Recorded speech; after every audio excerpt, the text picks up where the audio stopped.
everyone, it's Jack from Cultaholic.com, and it's time to talk about AEW Dynamite, a show this week that many are saying was one of the best Dynamites since the show began, maybe even the best. But how true is that? Well, there's only one way to find out, and that's by assigning each individual segment a spectacular individual grade. That's right, it's time for AEW Dynamite Graded.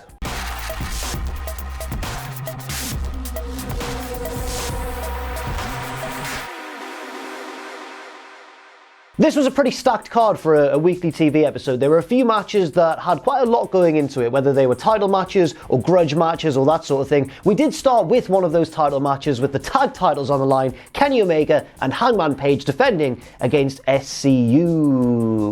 It's fun to do that, isn't it? The bell rings, but immediately we're interrupted by the Tron and the Dark Order appear on the screen, and Evil Uno's there saying, "Alright guys," not in that voice, I can't do his voice though, but he's like, "Alright guys, just Evil Uno here, popping in. Enjoy the match, but also be aware that the Dark Order are watching, and a few Dark Order members may be closer than you think." The video ends and Christopher Daniels, who's accompanied his SCU boys to ringside, leaves and says, "Don't worry lads, I'll check it out, I'll see what's going on," and that's obviously going to raise suspicions about the motives of the fallen angel. But anyway, we get on with the match, which turns out to be a very good one actually. All four men are obviously baby faces, but Hangman Page's head is all over the place and he could be turning heel at any moment really, but everyone's a baby face. We do kind of need a de facto heel team in the match to make things a little bit more traditional, and SCU fulfill that role with Scorpio Sky sneak attacking Kenny Omega at one point and cutting off his dive at another point to really frustrate the crowd. The champions run wild for a little bit with some very nice double team high octane style offense, but SCU get back into it and take control, and Kenny Omega is looking for the hot tag. He's looking for the hot tag, but Hangman Page isn't back in his corner yet. What a visual metaphor. He's not there for him. He's gone against every code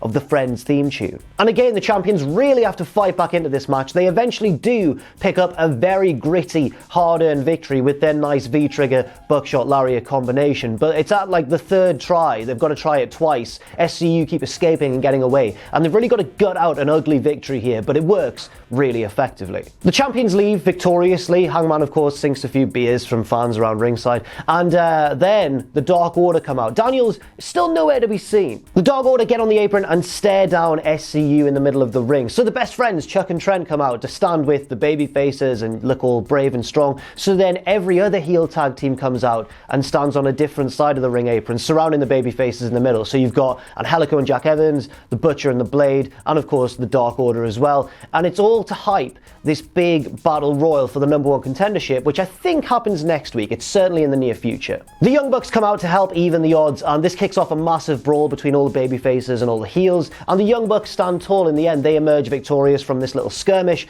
jumping off, adjacent corners onto the pile of people below, and it looks like they're favourites heading into this battle royal. Overall, this opening segment gets an A-. It was a very strong way to start off the show. Not as slick in terms of action as we've seen from either team, either Omega and Page or SCU in the past, but it still worked as a really gritty and real feeling encounter. This felt like a real competition, and I enjoyed that the champions really had to grit their teeth and kind of gut their way through to a difficult victory. Next up, we get a sit-down interview with JR and Santana, who was, of course, blinded by Moxley last week. Santana says that 10 years ago, he was at the lowest point in his life, with no job, no money, and no direction. And one night, it all got too much, and he called his dad in the middle of the night, and he said, "Look, every day I wake up, and there's this big cloud over me. It feels like it's dark every time I open my eyes." And his dad said, "That's my reality," because his dad was blind. This all ties into the whole feud with Moxley, because obviously Moxley got blinded in one eye by Jericho and then took revenge by blinding Santana in one eye. And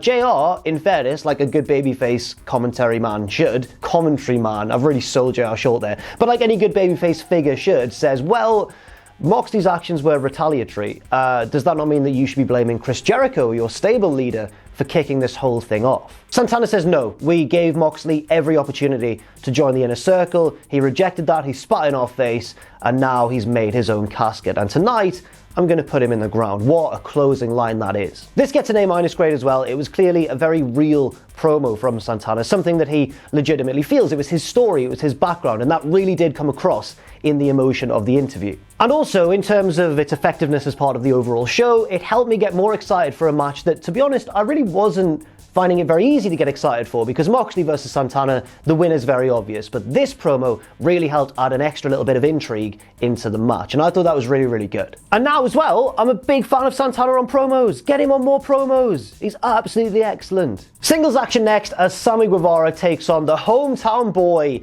Dustin Rhodes. Yes, we're in Austin, Texas for this week's show, and the crowd go absolutely crazy for Big Dustin. Sammy is of course accompanied by Jake Hager, who tries to distract Dustin from the outside at the start of the match. Guevara charges Dustin from behind, but the heels haven't taken into account how wily he is. He's far too wily, turns around and just clocks Sammy with a big right hand, and we're underway. And throughout the course of the match, whenever Dustin hits one of his big signature spots, the crowd are responding to absolutely everything he does. This was a great, it's one of those situations where when a wrestler's wrestling in his or her hometown, it really does elevate the performance, because the crowd are into it, the wrestlers are clearly feeding off of that, and it just helps boost a match's quality, in my opinion. Dustin heads up top, but Jake Hager again distracts him from the outside, and that leads to Sammy's weird, it's kind of like a reverse go to sleep where they're facing upwards on his shoulders, and then he rolls them off and knees them in the face. That move. It leads to that move for a nice near fall. That's a cool move. What's it called? Please help me in the comments below. They head up top again with Sammy looking for the big Spanish fly, but Dustin throws him off, jumps down, Canadian Destroyer, final reckoning, and Dustin picks up the big hometown victory. And obviously the pop is huge. The heels leave with their tails between their legs, but Dustin gets on the mic in the ring and shouts at them, so Sammy turns around like, what else, what? And Dustin goes, I'm not talking to you, I'm talking to Jericho's bitch. And I was like, yeah, Sammy, he was responding to you. Oh no, he meant Jake Hager. Dustin calls Jake Hager an MMA failure, ooh, big shooty line there, and says he wants to face him at the upcoming Revolution pay-per-view. Hager didn't respond because he never talks, but I guess that match is going to be set up soon. This gets a B+ grade. It was a good match, maybe about a B or a B+ thereabouts, but the B+ was really secured for me by that excellent hometown response from the crowd, and the decision as well to have Dustin win in his hometown. There's nothing wrong with someone winning in their hometown, guys. Come on, the wrestling industry. WWE. Next up, poor Tony Schiavone, man. Britt Baker has been tearing him a new one every single week for the past 2 or 3 weeks, and they've stuck him in an interview segment with her again. He's at the top of the ramp, she comes out pretending to be cheered even though the heat is monstrous. She's like the Iconics' moody teenage sister. Tony wants an explanation for what she did to Yuka Sakazaki last week, knocking her tooth out, and Britt Baker talks trash via the medium of using dentistry lingo, which is just the funniest thing. It's really good. It gets a lot of heat because she sounds like a big know-it-all, but she's also a dentist, so it all makes total sense. It's really, really good stuff. She also says that she removed Yuka's tooth for free and it was in a state of decay, so she's really not the bad guy at all. She also says that Yuka probably doesn't have free healthcare, which I can't relate to as a UK citizen. And Tony then tries to get involved and she says, no, look, you need to understand. In fact, everybody needs to understand and needs to get this through their big fat Whataburger faces, because we're in Texas. I've tried Whataburger before when I was in Dallas. Bloody delicious. I'd boo her as well for that. Don't you diss Whataburger? She says that no matter who wins between Riho and Nyla Rose later on, they will still be number 2 to herself, and heads to the back, and heat is just raining down. It's so good. She's improved so quickly as a heel on the mic. I'm going to give this an A-, comfortably her best promo so far. Really, really good stuff. And yeah, if she continues to improve, then the sky's the limit for Britt Baker. She's good in the ring, and now is excellent on the mic as a heel. Next up, that match that Britt Baker was just talking about, the AEW Women's Championship match between the champion Riho and the challenger Nyla Rose. The champion is really fired up for this one. Riho charging across the ring and attacking Nyla Rose even before the bell has rung. It's when the referee's checking Nyla Rose's gear and everything, and it's a little bit of rule breaking from Riho, but it's nice to see her with a bit of attitude, isn't it? Come on. A few minutes into the match, Riho comes off the top to the outside with a big crossbody, and Nyla just plucks her out of the air and just catches her, slams her into the ring apron. It's such a good visual. It looks so impressive, and it reinforces the classic dynamic between the two, the bigger heel taking on the smaller underdog babyface. Nyla continues her fascination with putting people through tables. She gets a table from under the ring. The ref's like, no, what are you doing? I agree, because it's a title match. She doesn't want to get DQ'd. DQ'd, come on now. She sets up the table, but Riho uses it as like a platform, running across the top of the table and just drop kicking Nyla Rose into the crowd barrier. Great spot. Even if it didn't make total sense, because Nyla, be more smart, come on. The pacing and the structure of this match is excellent as well, and it's all engineered to get the crowd really behind the champion. At one point she kicks out of the big, you know when Nyla Rose drapes her opponent over the top rope and then jumps off with a knee strike to the side of the head, she kicks out of that. Then Nyla Rose ups the ante, big avalanche Death Valley driver, from the corner. Riho kicks out of that too, and now the crowd are really behind her. Things go up even further when Nyla Rose very cockily goes for a one-winged angel because Kenny Omega and Riho are friends. But Riho's like, no, I've got this move scouted. She slips down the back and hits a Snapdragon, another Kenny Omega move, and a second one, and the crowd are just going wild. She goes for a V-trigger as well. That unfortunately misses, but she does get a lovely bridging Northern Lights suplex for a very close near fall. Riho heads up top, hits her big double stomp, and Nyla Rose kicks out of one, and everyone's like, ooh, hang on now. Riho heads up top again, another double stomp, and a third one, and Nyla gets her feet on the ropes, and the referee has to break the fall, and now it's looking bad for the women's champion. She runs at Nyla, who cuts her off with a big spear, huge beast bomb, 1, 2, 3, and we've got our second ever AEW Women's Champion. This gets an A-. It was similar to the opening match in a way, where it wasn't the cleanest match we've ever seen, nor was it the most frantic and furious and fast-paced, but it felt like a real competition. It was nice, it built gradually, all to a massive crescendo at the end, and the title change felt really, really earned by Nyla Rose by the end of the match. Next up, we head backstage where the Inner Circle are cutting a promo, and Jericho just announces, out of nowhere, that he's hired a bounty hunter to take out Jon Moxley next week, and his name is Jeff Cobb. Jeff Cobb, of course, one of the biggest stars of the independent scene today, and this was a bit of the show that honestly I didn't like, because I think they should have kept that as a surprise. We've criticised WWE for it in the past, most recently with John Morrison just being announced as returning just in a backstage segment, or just like a graphic that popped up on the screen, and this was sort of similar in a way. So if we criticise WWE for it, we have to criticise AEW as well. I love the acquisition. I'm a big fan of Jeff Cobb. I think he's fantastic. But this only gets a C grade from me, regardless of how excited I am, just because it felt very casual. And yes, they showed a nice video package afterwards with some of his indie highlights, but why announce it then? Next up, MJF versus Jungle Boy. Yes, Jungle Boy, with the emphasis on boy for some reason. MJF, during his entrance, gives Wardlow the night off, hands him the Dynamite diamond ring and says, go on mate, have a good time, I've got this on my own. The two youngsters, because they're both younger than me and I hate them both, have a really nice back and forth wrestling exchange at the start of this match, with both doing like flips and rolls and everything and counters, and it's awesome. And I mean, we all know about Jungle Boy's athleticism and speed, but it reminds you what an athlete MJF is as well, which can often be really easy to forget because he's such a character-based heel. This develops into a very nice match between the two, with MJF getting great heat from the crowd during segments where he's on top, and then Jungle Boy getting everybody fired up with his big, exciting comebacks. At one point, MJF's back in control and shouts to Brandy, who's on guest commentary at the top of the ramp, and says, oh, you can have a real man. And JR sells it so well. He starts shouting at MJF to shut up. Brandy's all a bit shaken. She's like, thank you, Jim, you didn't have to do that. It works really, really well. And it just goes to show that even doing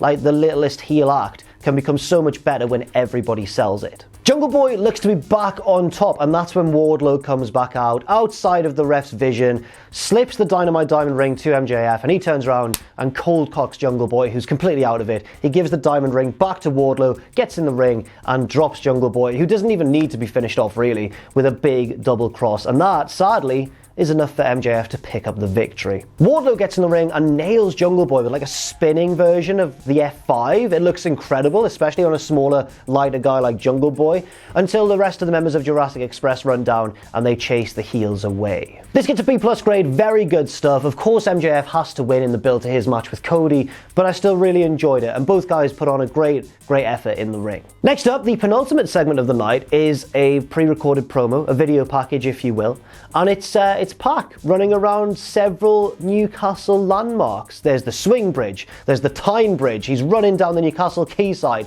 I've been to all of those places. I went there the other day. It's so surreal. And then Excalibur on commentary is like, we see Pac there training in the shadow of the Tyne Bridge in Newcastle. I was like, yes! Come on! Because I was so excited, didn't really pay much attention to what Pac was saying. It was all aimed at Kenny Omega anyway. It was all very threatening and very well delivered. And the video itself was, of course, beautifully shot, grainy, black and white. Lovely locations, by the way. The Tyne Bridge. He must have shot these, as Ross pointed out in the office, he must have shot these videos at like 4 a.m., 5 a.m., especially on a weekday, because that's the only time you can really go down the quayside, and for it to be totally deserted. It's usually full of like taxis, especially with people finishing, coming out of pubs and everything. Yes, we party hard in Newcastle, right? Okay, even on a weekday. But yeah, you must be getting up at a crazy hour to go and film those. So I can't give it anything less than an A+. Yes, I'm incredibly biased, but I just can't. Realistically, it's probably an A grade. If it was in any other city, it would be an A or an A-, but it's Newcastle, man. It's Newcastle upon Tyne. It gets an A+. I'm sorry. And finally, the main event of the night with Jon Moxley taking on Santana. Before the match, Jericho's music hits and Le Champion comes out in a skybox with his belt, with Jake Hager and with Sammy Guevara. Boo! Everyone hates them. But we love Jericho enough to sing the rest of his theme music once it's cut out. Moxley gets a very cool entrance, coming all the way through the concourse, out into the crowd, but before he can jump the guardrail, Santana's on him and they brawl in the crowd immediately. They eventually brawl all the way back to ringside and Santana tries to jam Moxley's good eye, and he targeted the good eye at various stages throughout this match. He tries to jam it into the ring steps, but Moxley is able to fight him off. Santana begins to dominate and at one stage just busts out a casual pile driver. Bloody hell, it looks incredible, especially with the length of Moxley. He's quite a tall guy, which is easy to forget. Well, it was easier to forget in WWE. Now he's surrounded by a smaller, generally on the whole, smaller roster of wrestlers. He does look like quite a beast, but it's still impressive regardless of Santana to lift him up and just drop him with that pile driver. It was insane, and it was just in the middle of the match. Moxley fights back into it because he's dead resilient. He's Jon Moxley. He heads up top, and Ortiz from the outside spits alcohol into his face. Moxley is now, well, he's got an eye patch over his bad eye. He's blinded now in his good eye. He can't see at all. He's selling with big, like, Terry Funk swings. You know, when Terry Funk used to be, like, disorientated and he'd swing wildly and fall over? Moxley's doing a great job of that. And then Santana grabs a hold of it, and Moxley just sticks his thumb into Santana's eye as well, and they're both going for it in the middle of the ring, and they break apart, and now neither of them can see a thing. They walk around a bit, and then eventually they touch backs, and Moxley just spins Santana around and drops him with an instinctive paradigm shift without being able to see. It's a really cool spot. That's enough for the victory. I really enjoyed that finish there. It was really unique and really well done, but Moxley doesn't have any time at all to celebrate because immediately the Inner Circle are on him and they all beat him down. And just to put the exclamation point on it, here comes Jeff Cobb to close the show, making his first in the flesh appearance in AEW. He gets in the ring and nails Moxley with a tour of the islands, which if you've never seen that, that's his finisher, and it shows off his freakish strength. This gets a B+.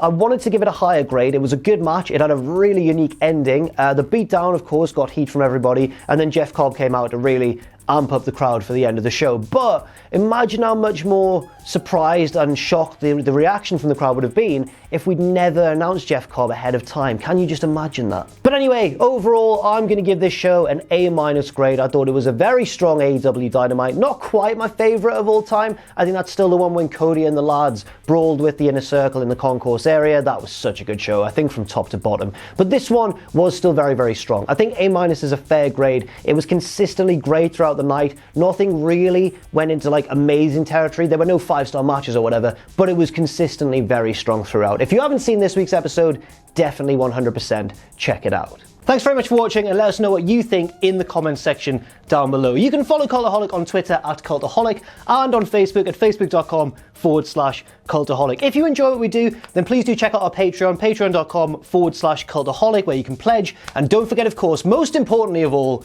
to hit subscribe and to join us.